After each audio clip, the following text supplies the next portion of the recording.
হাসপাতালে চিকিৎসাধীন অসুস্থ বিএনপি চেয়ারপারসন বেগম খালেদা জিয়ার উন্নত চিকিৎসায় লন্ডন যাওয়ার কথা ছিল শুক্রবার ভোরে, কিন্তু তার যাত্রা এবার পিছিয়ে গেল। কারিগরি ত্রুটি থাকার কারণে কাতারের আমিরের পাঠানো এয়ার অ্যাম্বুলেন্স ঢাকায় আসতে না পারায় এই বিলম্ব। এয়ার অ্যাম্বুলেন্সটি বাংলাদেশে আসতে পারে শনিবার। সব ঠিক থাকলে রোববার সকালে তিনি যুক্তরাজ্যের উদ্দেশ্যে ঢাকা ছাড়তে পারেন বলে বিএনপির পক্ষ থেকে জানানো হয়েছে।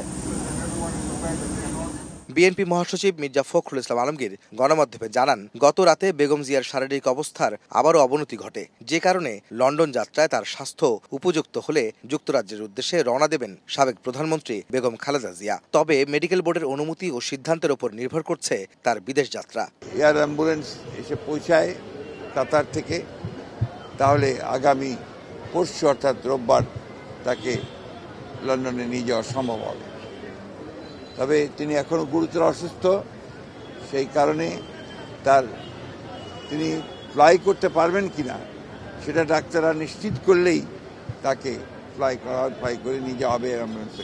এদিকে বিএনপির মিডিয়া সেলের সদস্য আতিকুর রহমান রুমনও জানান, কাতারের এয়ার অ্যাম্বুলেন্সের কারিগরি ত্রুটি থাকার কারণে বিলম্ব হচ্ছে বেগম জিয়ার যাত্রা। অন্য ফ্লাইট প্রস্তুত করার চেষ্টাও চলছে বলে জানান তিনি। যান্ত্রিক ত্রুটির জন্য এই এয়ার অ্যাম্বুলেন্সটি গত রাতে আসার কথা ছিল, আসতে পারেনি। ওটা একটু দেরি হবে আর কি। চেষ্টা হচ্ছে অন্য কোনো যদি একটা আনা যায়, এরকম একটা চেষ্টা হচ্ছে। এদিকে বেগম জিয়াকে বিদেশে নিতে যুক্তরাজ্য থেকে ঢাকায় পৌঁছান তার বড় ছেলে তারেক রহমানের সহধর্মিণী ডাক্তার জুবাইদা রহমান। শুক্রবার সকালে বিমানবন্দর থেকে সরাসরি এভারকেয়ার হাসপাতালে এসে শাশুড়ির স্বাস্থ্যের খোঁজ খবর নেন তিনি। বিএনপি নেত্রীর চিকিৎসার পরবর্তী করণীয় ঠিক করতে সিদ্ধান্ত নিচ্ছেন ডাক্তার জুবাইদা সহ মেডিকেল বোর্ডের চিকিৎসকরা।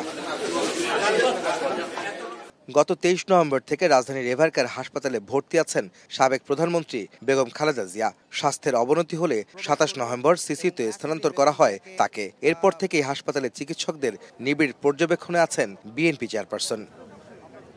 আহমেদ সালেহীন, সময় সংবাদ, ঢাকা।